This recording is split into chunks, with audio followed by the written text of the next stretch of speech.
सुचवायचं महाराष्ट्रातला एक बकरा आहे आणि तो बकरा खडकाच्या लाकडावर उभा आहे. ते कापतात ना, ते आपण पाहिलं असेल कधी मार्केटला गेला असाल तर किंवा गावाला गेला असाल तर त्या लाकडावरती खडकाच्या त्या बकऱ्याला आता उभं केलेलं आहे आणि बकऱ्याला सांगितलेलं आहे, फार शहाणपणे केलं असतं मान उडवी, गप्प उभं राहायचं आणि बेबे करत राहायचं. असं 2 दिवसापूर्वी त्या बकऱ्याच्या कानात दिल्लीत कोणीतरी सांगितलेलं आहे. आता बाद झालं, तुमचं खूप ऐकलं. नाही, पण तुम्ही खाली असं म्हटलं एसनशी गट. मग काय आहे? तुम्हाला कळलं पाहिजे काय एसनसी गट आहे तो.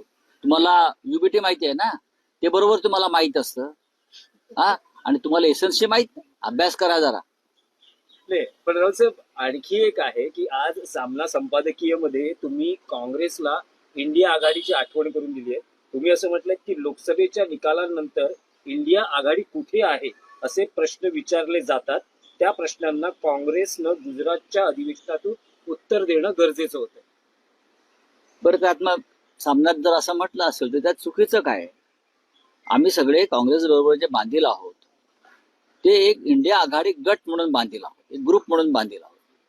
आणि जर हुकुमशाहीशी लढायचं असेल तर काँग्रेसनं त्याचा पुढाकार घेतला पाहिजे आणि सगळे जे सदस्य आहेत इंडिया आघाडीचे त्यांच्याशी वारंवार संवाद ठेवला पाहिजे, जो संवाद आज कमी झालेला आहे.